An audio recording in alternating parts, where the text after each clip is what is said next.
right, today is that too loud? Okay. Today is 9/19/23. This is a meeting of Dayton Redevelopment Commission. Maybe we're getting a little feedback. So I don't know, how do you Is adjust it, it? turn the volume down a little bit, maybe? Jen, do you know? On the Is sound. that better? Is that better? Yeah. Yeah. Okay. Start with roll call. Larry Heiser. Here. Steve Shuley. Nancy Oswald. Here? Vicki Beavers. Vicki is at home. Her husband has COVID, and so she's quarantined so as not to infect all of us. Mark Burmester, I'm here. Brad Anderson, he's our school board advisor. He sent me a text and said he was not going to be able to make it. Bridget. Are you here? Yeah, Okay, Bridget's here. I'm here. And Alicia, town attorney. I'm here. And Bridget is our clerk treasurer. Okay. We'll start with the readings of the previous meeting.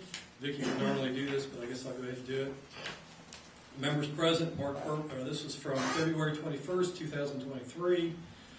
Members present, Mark Burmester, Steve Shuley, Larry Heiser, Vicki Beavers, Nancy Oswald, and Brad Anderson. Others present, Ron Kohler. Not present, Alicia was not able to attend that meeting. First order was election of officers for 23. Motion by Steve Shuley to nominate Mark Burmester. Larry Heiser seconded. No discussion. Votes taken. Motion passes. Mark Burmester is elected president. Vice president, motion by Larry Heiser to nominate Steve Shuley. Nancy Oswald second. No discussion. Votes taken. Motion passes. Steve Shuley is elected vice president. Secretary, motion by Nancy Oswald to nominate Vicki Beavers. Larry Heiser seconded. No discussion. Motion passes. Vicki Beavers is elected as secretary. Approval of minutes. Vicki Beavers read the minutes, and the motion was passed. No claims. Financial report, none at this time.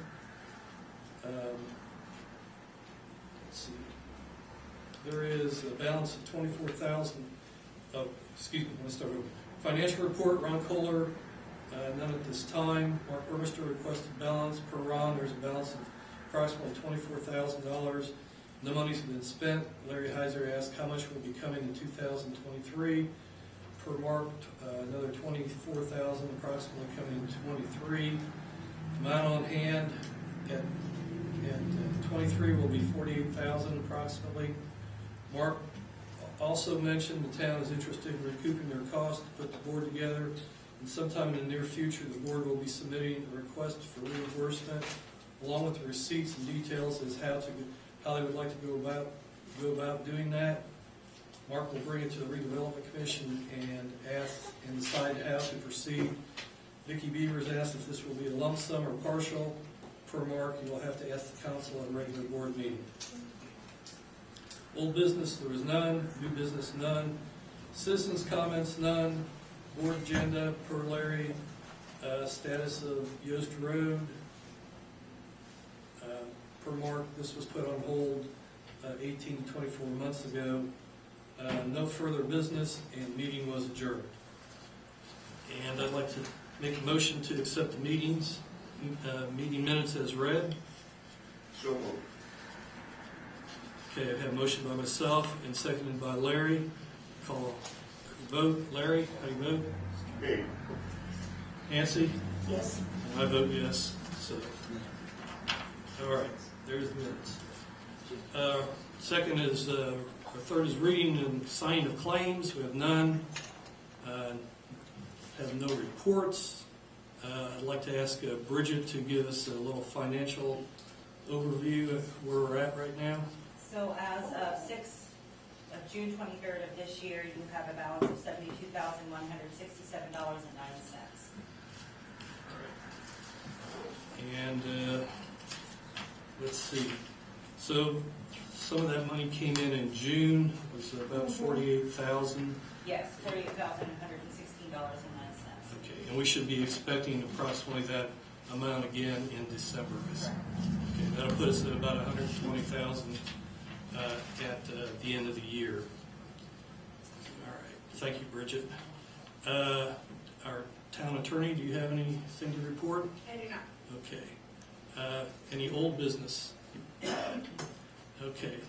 New business, have an engagement letter from Stoll, Keenan, and Ogler PLLC to explore options for expanding the 38 and 65 economic development area.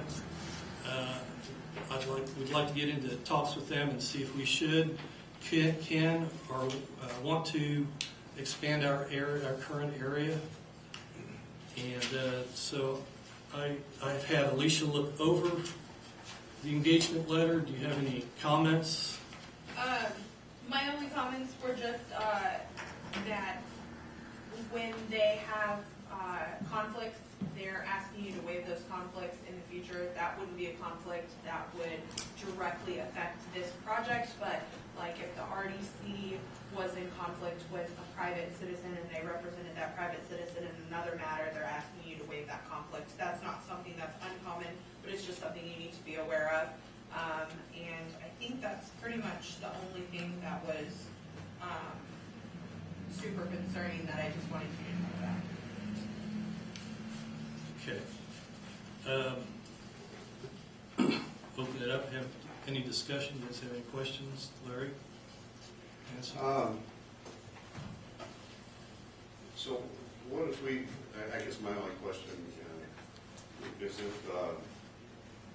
if there is a dispute down the road, we can't do anything. Is that right? No, that's not correct. So if they have a dispute down the road with another client of theirs, you're waiving the conflict of interest, they could represent that client in that conflict down the road. So it's just other matters that wouldn't be pertaining to this specific thing, and it wouldn't be pertaining to their representation of us. It would just be in the future if there was someone else that had a conflict. They do have in there that we wouldn't be able to have jury trial if you were to sue them for any reason, for malpractice or anything like that. It would be a bench trial, but you could still sue them. It just wouldn't be a jury trial, which is, again, standard. So It's above my pay just grade. giving you an idea of what rights you're giving up by signing that. But I'm not concerned about them. I just wanted you to be aware. Thank you. Any questions or comments from citizens?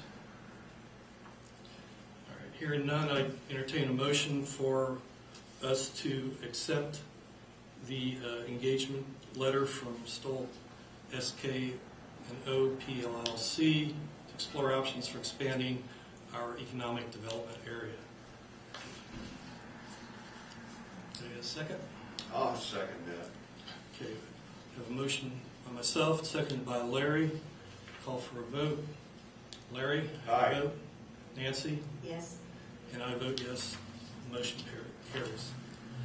And then the second thing I'd like to do tonight is to authorize for the Dayton Redevelopment Commission President to coordinate with Stoll, Keenan, and Oglen regarding the expansion of the State Road 38 and 65 economic area. That gives me the option to converse with them, provide them information. So I kind of would be the president, whoever that's going to be in the future, would have the option to be able to converse with them. Have any questions on that?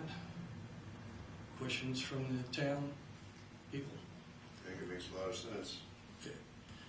So, make a motion that we authorize the Dayton Redevelopment Commission President to coordinate with Stoll, Keenan, and Olgan regarding the expansion of 38 and 65 economic development area.